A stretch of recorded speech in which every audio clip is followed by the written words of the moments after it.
అందరికీ నమస్కారం. ఈరోజు కథ హిట్లర్ ఎపిసోడ్ 151. నాకు నీ ఆస్తి కావాలి. ఇక స్టోరీకి వెళ్తే, పిల్లల కోసం ప్లానింగ్ చేస్తున్నామని విరాట్ తన తల్లితో చెప్పడం హాస్నికి ఏమాత్రం నచ్చలేదు. ఆ విషయంలో తన ప్రమేయం లేకుండా వాళ్ళు నిర్ణయం తీసుకోవడం మింగుడు పడక భోజనం మధ్యలోనే వదిలేసి గదిలోకి వెళ్ళిపోయింది. తమ గదిలో బెడ్ మీద కూర్చొని విరాట్ ప్యాలెస్కి వస్తే ఈ విషయం గురించి మాట్లాడాలని ఎదురు చూస్తూ ఉంది హాస్ని. కాసేపటి తర్వాత గదిలో ఎంటర్ అయిన విరాట్ కోపంగా ఉన్న ఆమెను చూసి, ఏమైంది బేబీ, ఎందుకు అలా ఉన్నావు, ఏమైనా జరిగిందా అని అడుగుతూ తన బొటని వేలుతో సున్నితంగా ఆమె చెంప పైన నిమిరాడు. సాయంత్రం పిల్లల గురించి మీ అమ్మగారితో ఏం చెప్పారు, ఎవరిని అడిగా నిర్ణయం తీసుకున్నారు అని అతని కళ్ళల్లోకి సూటిగా చూస్తూ అడిగింది. ఆ ప్రశ్నకు ఆమె వైపు తీవ్రంగా చూస్తూ, నా సొంత విషయాల్లో పర్మిషన్ తీసుకోవాల్సిన అవసరం నాకు లేదు. పిల్లలు ఎప్పుడు కనాలో అన్నది పూర్తిగా నా నిర్ణయం. అయినా ఇప్పుడు అనవసరమైన డిస్కషన్ ఎందుకు వచ్చింది అని విసుగ్గా అన్నాడు విరాట్. పిల్లల్ని ఎవరైనా నీ కడుపులో మోస్తారా, నేను కదా మోయాల్సింది అని ఉక్రోషంగా అడుగుతున్న హాస్ని ముఖం చూసి ఒక్కసారిగా అతనికి నవ్వు వచ్చింది. పిల్లల్ని మోసేది నువ్వే, కానీ వాళ్ళు నీ కడుపులో పుట్టాలంటే నేను ఖచ్చితంగా ఉండాలి. ఇది ఏమైనా పురాణకాలం అనుకున్నావా, దేవుణ్ణి మంత్రం చెప్పి కోరుకుంటే చేతిలోకి బిడ్డ రావడానికి?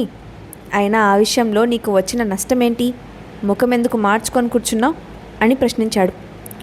నేను ఇప్పుడు పిల్లల్ని కనడానికి రెడీగా లేనండి, నాకు కొంచెం టైం కావాలి అంటున్న ఆమె వైపు యథావిధిగా చూస్తూ, కొన్ని రోజుల క్రితం జరిగిన స్వామీజీ ఇన్సిడెంట్లో పిల్లలు కావాలని గోల చేశావా లేదా, మరి ఇప్పుడేమైంది ఇలా మాట్లాడుతున్నావు అని అసహనంగా అడిగాడు విరాట్. అప్పుడంటే ఏదో చిన్నతనం, తెలిసి తెలియక అడిగాను, ఇప్పుడు అలా కాదు కదా, నేను చాలా మెచ్యూర్డ్గా ఆలోచించగలను. ఐఎమ్ జస్ట్ 20 years, పిల్లల్ని కనడానికి నా బాడీ సిద్ధంగా లేదు కదా అని తెలివిగా బదులిచ్చింది హాస్ని. అప్పటికి ఇప్పటికీ నీ వయసు 20 years మాత్రమే, అది మర్చిపోయి ఏదో మాట్లాడుతున్నావు. ఆ విషయం జరిగి 2 నెలలు అయింది, 2 సంవత్సరాలు కాదు అని వెటకారంగా అన్నాడు. ఆ రోజు మీరే కదా హాస్ని ఇంకా చిన్నపిల్ల, ఇంకొక 2-3 నెలల వరకు పిల్లల గురించి ఆలోచించే ప్రసక్తే లేదని మీ అమ్మగారికి చెప్పారు, ఇప్పుడెందుకు ఇలా మాట్లాడుతున్నారు అని బేలగా అడిగిందామె. నీ గురించి తెలియక అలా చెప్పాను. అయినా నువ్వు ఎప్పుడు ఏం చేస్తావో, ఎలాంటి పిచ్చి డెసిషన్స్ తీసుకుంటావో, ఎటువంటి ప్రమాదాలు నెత్తి మీద తెచ్చుకుంటావో అని ప్రతిక్షణం భయపడుతుండటం నా వల్ల కాదు. అదే పిల్లలు పుట్టారనుకో, వాళ్ళని చూసుకుంటూ కాస్త కుదురుగా ఉంటావు. అప్పుడు నీకు నాకు మధ్య అక్కర్లేని వ్యక్తులు రారు, అపార్థాలు రావు. అందుకే నేను నా మనసును మార్చుకున్నాను అని స్పష్టం చేశాడు విరాట్. నా మీద మీకు ఎంత నమ్మకమో అని అతని దగ్గరికి వెళ్ళి షర్ట్ బటన్లు పట్టుకొని లాగుతూ, ప్లీజ్ విరాట్ గారు, ఆఫీస్కి వెళ్ళడం మొదలుపెట్టి కొద్ది రోజులే కదా అయింది, ఇప్పటికిప్పుడు ప్రెగ్నెంట్ అయితే పొట్టతో వెళ్ళడం కష్టం, ఆ తర్వాత బేబీని తీసుకొని వెళ్ళడం ఇంకా కష్టం, అందుకే ఒక 2 ఏళ్ల తర్వాత అంటూ అతని ముఖంలో కోపాన్ని చూసి, అబ్బో 1 సంవత్సరం తర్వాత, కనీసం 6 నెలల తర్వాత అయినా ప్లాన్ చేద్దాము అని దీనంగా ముఖం పెట్టింది. బేరం మాట్లాడడానికి ఇదేమైనా కూరగాయల మార్కెట్ అనుకున్నావా? మన బేబీ, మన రక్తం, ఒక ప్రాణి రాకతో మన వంశం ముందుకు వెళ్తుంది. మన ప్రాణాన్ని భూమి మీదకి తెచ్చే పనిని ఎలా వాయిదా వేస్తాను? ఈ విషయంలో నా అభిప్రాయం మారదు. పోనీ నువ్వు ఒప్పుకోవాలంటే నేనేం చేయాలో చెప్పు అని సూటిగా ఆమె కళ్ళల్లోకి చూశాడు. ఏమైనా ఇస్తారా? బాగా ఆలోచించుకొని చెప్పండి, మళ్ళీ మాట తప్పకూడదు అని ఖచ్చితమైన స్వరంతో అడిగింది హాస్ని. ఈ విరాట్ మాట అంటే మాటే, అడిగి చూడు, ఏం చేస్తానో తెలుస్తుంది అని పొగరుగా అన్నాడు. ఇప్పుడు మీరు మీ పేరు మీద ఉన్న ఆస్తి మొత్తం నా పేరు మీదో, నాకు పుట్టే పిల్లల పేరు మీదో రాసేయండి, అప్పుడు ఒప్పుకుంటాను అని తెలివిగా అంది హాస్ని. నిజానికి ఆస్తి టాపిక్ మాట్లాడితే విరాట్ పిల్లల విషయంలో కనీసం 1 year వాయిదా వేస్తాడని అనుకుంది. అందుకే పని కట్టుకొని ఆ విషయం ఎత్తి అతన్ని లాక్ చేసే ప్రయత్నం చేసింది హాస్ని. కానీ అనూహ్యంగా, నువ్వు ఒక్కరిని కన్నా, 10 మందిని కన్నా, 20 మందిని కన్నా ఈ రుద్రమనేని ఎంపైర్ మొత్తం నీకే సొంతం. నా సొంతింటికి, నా సామ్రాజ్యానికి నువ్వే మహారాణివి, అందులో ఎలాంటి సందేహం లేదు. నన్ను ఒప్పించాలని నీకు డబ్బు మీద ఆశ ఉన్నట్లు మాట్లాడి నన్ను రెచ్చగొట్టాలని చూడకు. నువ్వు ఒక ఓపెన్ బుక్ హాస్ని, ఎప్పుడో పూర్తిగా చదివేశాను. నువ్వు ఎలా ఆలోచిస్తావో, ఏం చేస్తావో అన్నీ నాకు తెలుసు. ఇక వేషాలు చాలు కానీ లేట్ అయింది, పడుకో అని ప్రేమగా ఆమె నుదుటి మీద ముద్దు పెట్టాడు. అతని మాటలకు ఆమె మనసు ఒక్క క్షణం చలించిపోయినప్పటికీ, నువ్వు ఇలా వీక్ అయిపోతే కష్టం హాస్ని. ఈ సింహాన్ని వంచాలంటే మామూలు విషయం కాదు, మాటలతో మాయ చేస్తాడు. ఇప్పుడు గనక లొంగితే నెల తిరగకుండానే నెల తప్పడం ఖాయం, సంవత్సరం తిరగకుండానే బిడ్డను ఎత్తుకోవడం పక్కాగా జరిగిపోతుంది. ఇంకాస్త డోస్ గట్టిగా పెంచు, అడుగు అని తనను తానే మోటివేట్ చేసుకొని విరాట్ వైపు చూసింది. ఆమె ఏం చెప్తుందో అని సీరియస్గా చూస్తున్న అతనితో, ఇలాంటి నోటి మాటల మీద నాకు నమ్మకం లేదు. కబుర్లు ఎన్నైనా చెప్తారు, ఆచరణలోకి వచ్చేసరికి అవన్నీ సాధ్యం కాదు. ఇలాంటివన్నీ నేను నమ్మను. అయితే నేను అడిగినట్టు టైం ఇవ్వండి, లేదా ఆస్తి మొత్తం నాకు రాసివ్వండి అని పంతంగా అంది. ఆ మాటతోనైనా వెనక్కి తగ్గుతాడని ఊహించిన ఆమెకు షాక్ ఇస్తూ, ఈ విరాట్కి ఆర్డర్స్ ఇస్తున్నావా? జస్ట్ వెయిట్ అండ్ వాచ్, నేనేం చేయగలనో నీకే తెలుస్తుంది. అప్పటి వరకు బాగా పడుకో. గుడ్ నైట్ బేబీ అని చెప్పి ఫ్రెష్ అయి వచ్చి బెడ్ మీద పడుకొని హాస్తిని తన గుండెల మీద పెట్టుకున్నాడు విరాట్. అతని మాటలు ఆమెలో అలజడి రేపుతూ ఉంటే, అనవసరంగా ఈ టాపిక్ మాట్లాడానా అని ఆలోచిస్తూనే నిద్రలోకి జారిపోయింది హాస్ని. మరుసటి రోజు ఉదయం బ్రేక్ఫాస్ట్ చేస్తున్న సమయంలో, గుడ్ మార్నింగ్ సార్, రాత్రి మీరు అప్పగించిన పని పూర్తి చేసేసాను అంటూ అతని చేతిలో కొన్ని డాక్యుమెంట్స్ పెట్టాడు దాస్. అప్పుడే తినడం ముగించిన విరాట్ ఒకసారి ఆ డాక్యుమెంట్స్ అన్నిటినీ క్షుణ్ణంగా పరిశీలించి, ఈ డాక్యుమెంట్స్ మీద సైన్ చేయి హాస్ని అని ఆమె ముందు పెట్టాడు. ఇవి దేనికి సంబంధించిన పేపర్స్ అని అయోమయంగా అడుగుతున్న ఆమె వైపు చూస్తూ, రాత్రి నువ్వు అడిగిన ప్రాపర్టీ పేపర్స్ అన్నిటినీ నీ పేరు మీదకి మార్చాను, దానికి సంబంధించిన డాక్యుమెంట్స్ ఇవి, సైన్ చేస్తే అఫీషియల్గా నీదవుతుంది అని చెప్పాడు విరాట్. అతని మాటలకి అదిరిపడిన హాస్ని, వాట్, మీకేమైనా పిచ్చా విరాట్ గారు? పిల్లల విషయంలో 1 సంవత్సరం వాయిదా పడుతుందన్న ఉద్దేశంతో మీతో అలా మాట్లాడాను, అంతేకాని మీ ప్రాపర్టీ అంతా నా పేరు మీద రాయించుకొని మీ కష్టాన్ని దోచుకోవడానికి కాదు.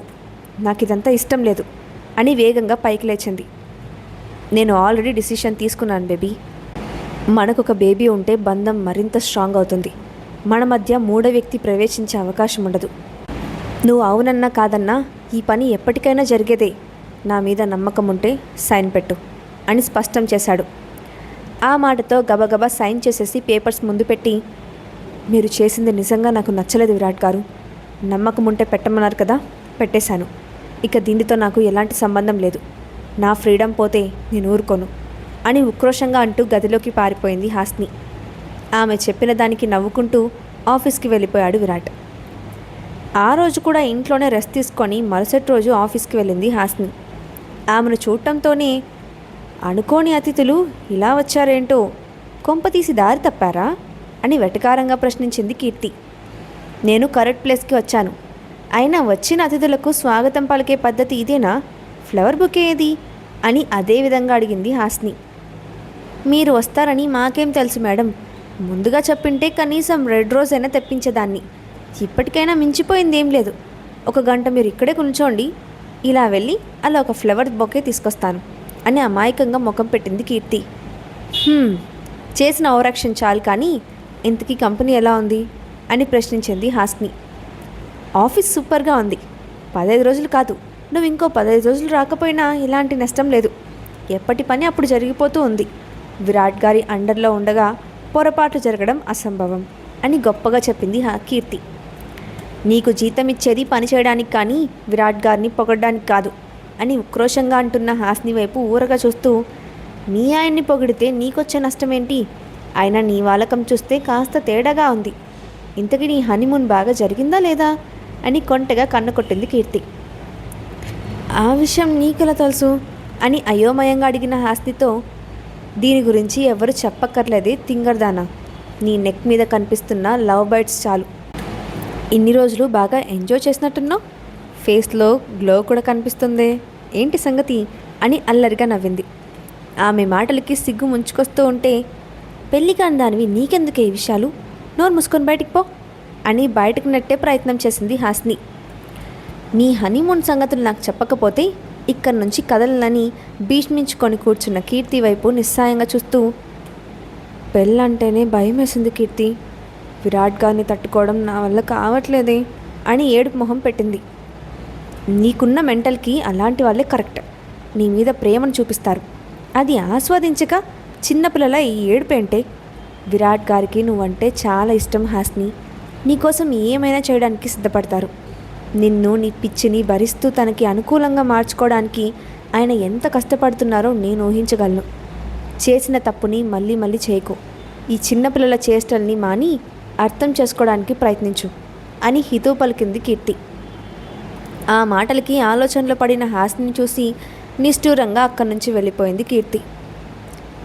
ఇదిలా ఉండగా ఆఫీస్లో హైయర్ అఫీషియల్స్ అందరినీ గ్యాదర్ చేసి ఇంపార్టెంట్ మీటింగ్ కండక్ట్ చేశాడు విరాట్. ఆ మీటింగ్ హాల్లో ఉన్న అందరూ కంపెనీలో పెద్ద పెద్ద ఎంప్లాయీస్. ఎన్నో సంవత్సరాల ఎక్స్పీరియన్స్ ఉంది.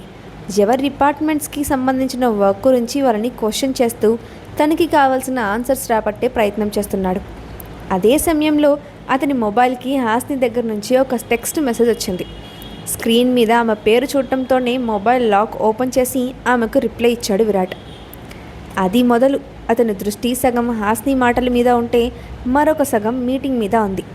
అది గమనించిన ఎంప్లాయీస్ అందరూ మారుతున్న విరాట్ భావాలను చూస్తూ ముసిముసిగా నవ్వుకున్నారు.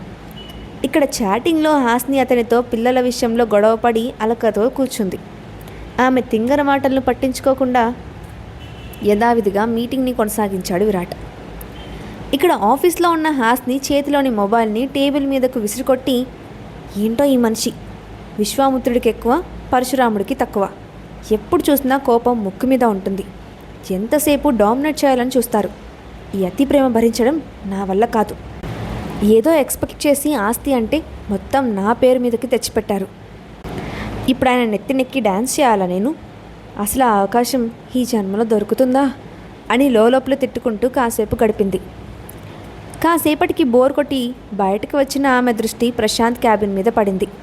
అది కూడా చూడటంతోనే స్మిత మూవీ ఫీల్ నుంచి దూరం చేసిన విషయం గుర్తొచ్చి ఆ విషయం అతనితో మాట్లాడాలని నేరుగా డోర్ తీసుకొని లోపలికి వెళ్ళిపోయింది.